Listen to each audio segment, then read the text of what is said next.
Olá pessoal, sejam todos bem-vindos a mais uma aula de Geografia. Sou a professora Marluce Furtado. O tema da nossa aula de hoje é população, características e fluxos migratórios. A continuidade da nossa aula sobre população. E vamos ao objetivo das aulas de hoje? Segue comigo o slide.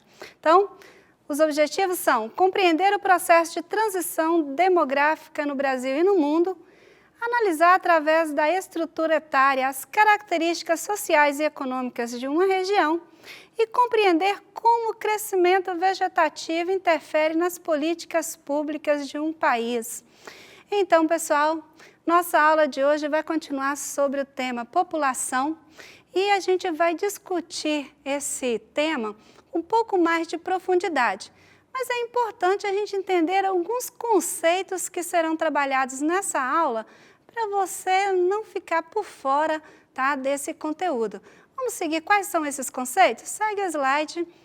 Primeiro nós vamos ver o que é o conceito de natalidade.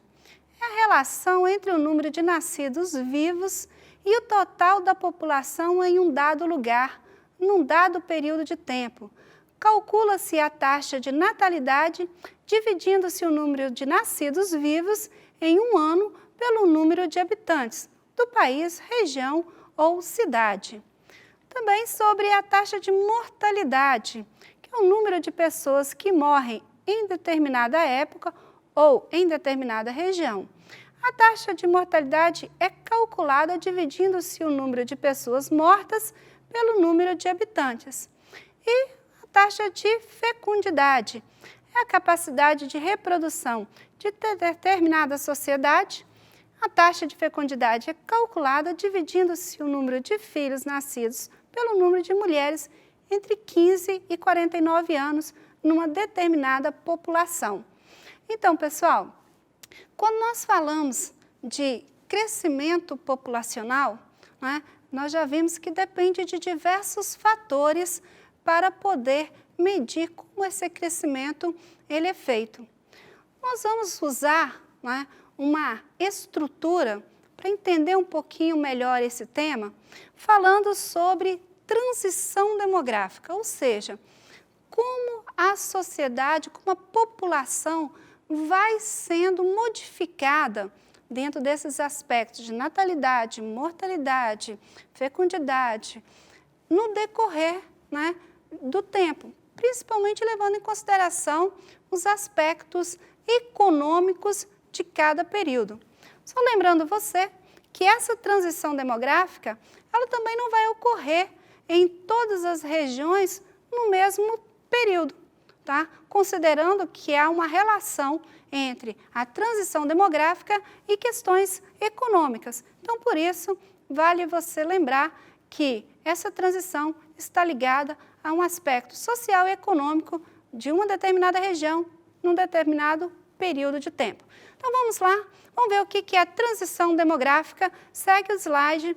Primeira fase, chamada pré-transição. O que seria essa primeira fase?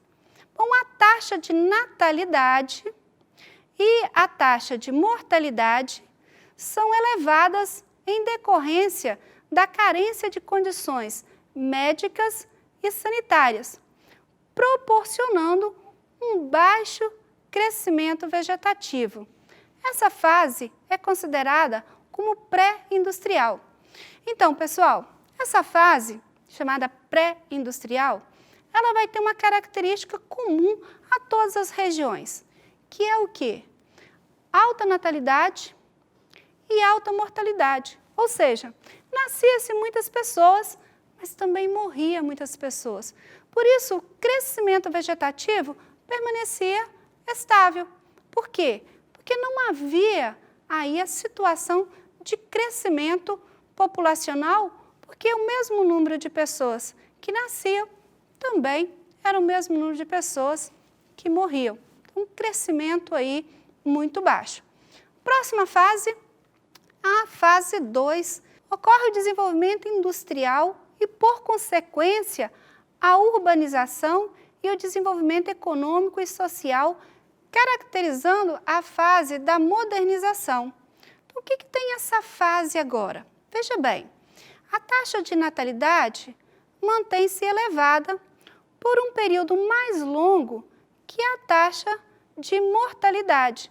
Observa que essa taxa de mortalidade, ela começa a decair de forma muito mais intensa do que a redução da natalidade.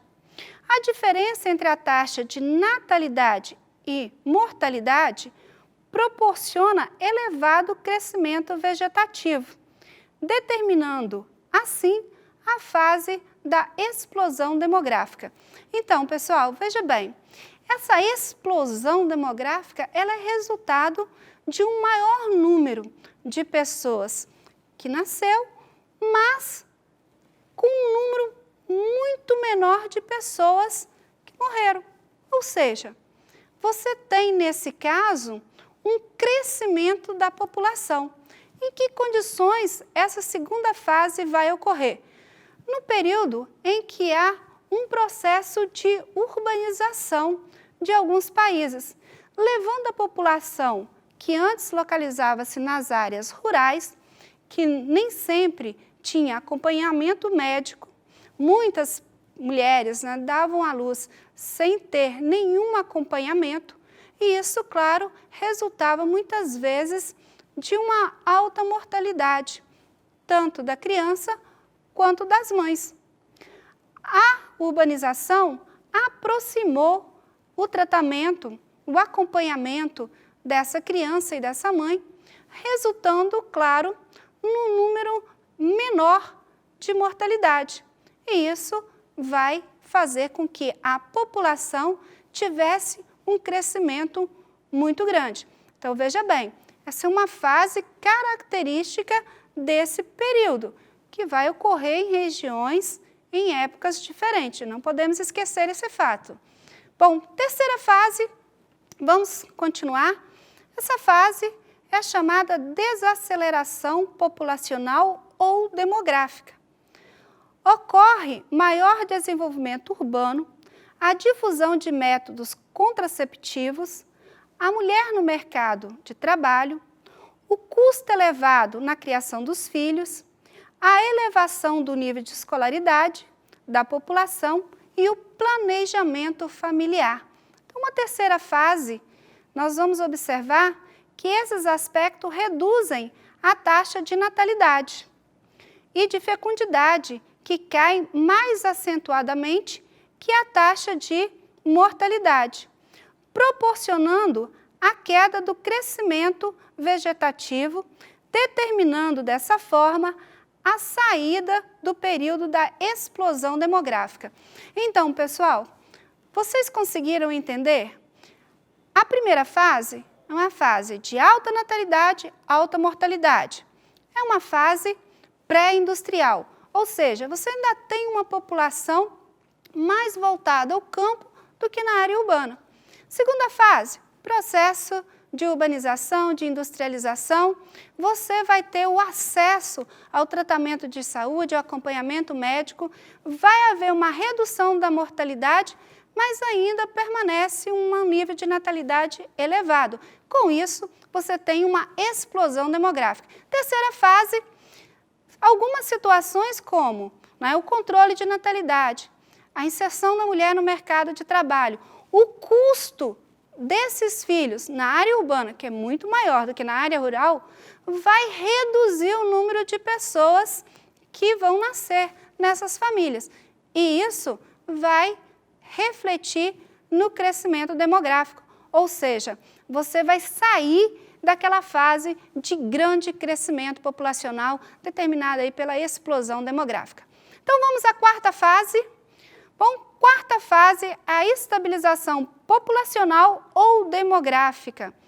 Com a população urbana elevada, ocorre um regime demográfico com baixas taxas de natalidade e de fecundidade, bem como da taxa de mortalidade, proporcionando um crescimento vegetativo baixo, próximo de zero, além do envelhecimento da população. A contínua queda da taxa de natalidade proporcionará um crescimento vegetativo negativo, ou seja, a redução da população absoluta em virtude de uma taxa de mortalidade ficar superior à taxa de natalidade, caminho que os países europeus seguem rapidamente, como é o caso de Portugal. Então, veja bem, o que nós estamos vendo nessa quarta fase?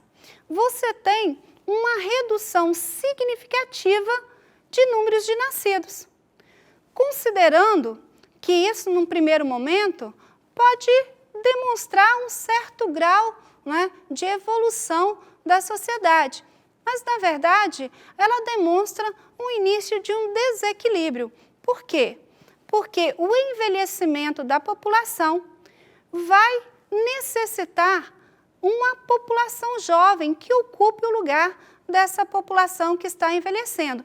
Mas se não há número de nascidos suficientes para poder ocupar esse espaço, como ficaria, né, principalmente o setor econômico desses países? Tá? Então, é uma preocupação muito grande dos países desenvolvidos, principalmente os países europeus, que muitos deles já encontram aí num crescimento vegetativo negativo, ou seja, né, morrem mais pessoas do que nascem. Bom, e no Brasil? Como é que essas fases podem ser observadas? Então, vamos analisar agora um gráfico observando essas fases no Brasil? Bom, a primeira fase, observa-se uma característica de crescimento das sociedades tradicionais em que a natalidade e a mortalidade são elevadas, o que contribui para um tímido, quase nulo crescimento demográfico.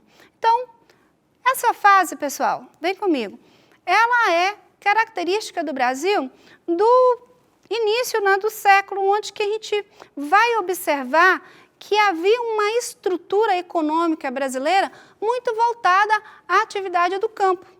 As cidades no Brasil, elas demoraram mais para crescer e atrair essa população urbana para ter o contato, principalmente, com os atendimentos, né, de saúde para a população.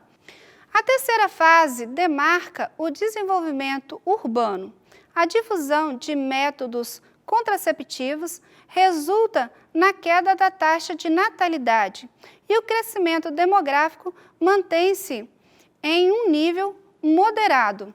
Ou seja, o que nós vamos observar nessa fase? Você tem aí uma queda de natalidade, mas você também tem uma queda de mortalidade.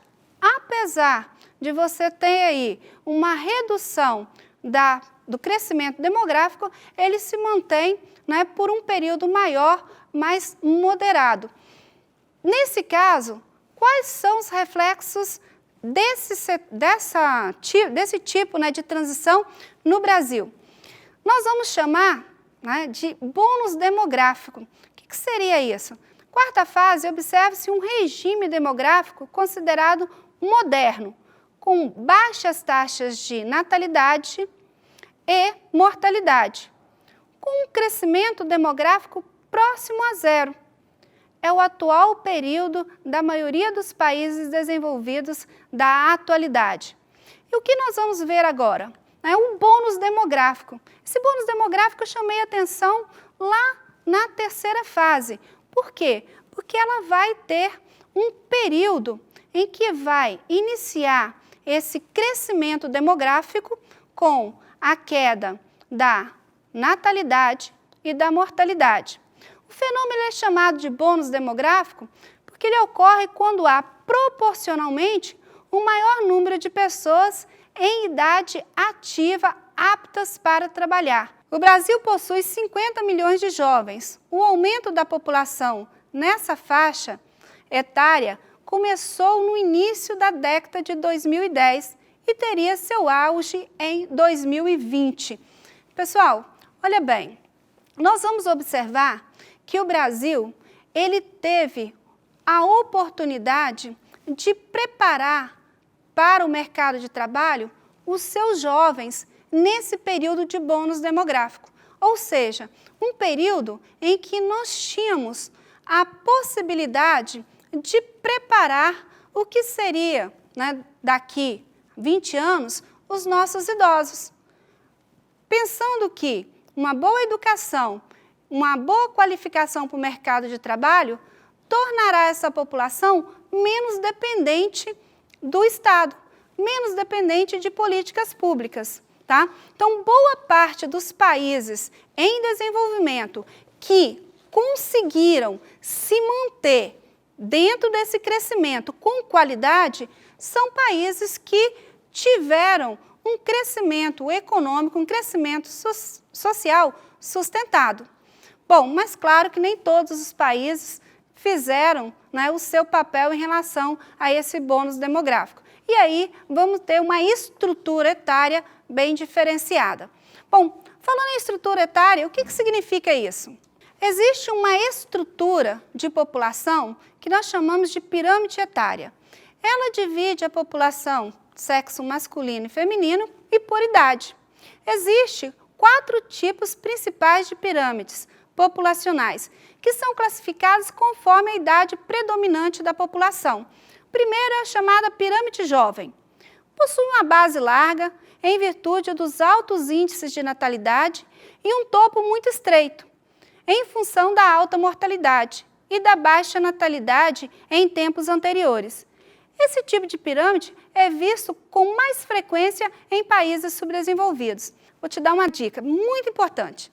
Se você quer ver como é a economia de um país, analise a sua pirâmide etária.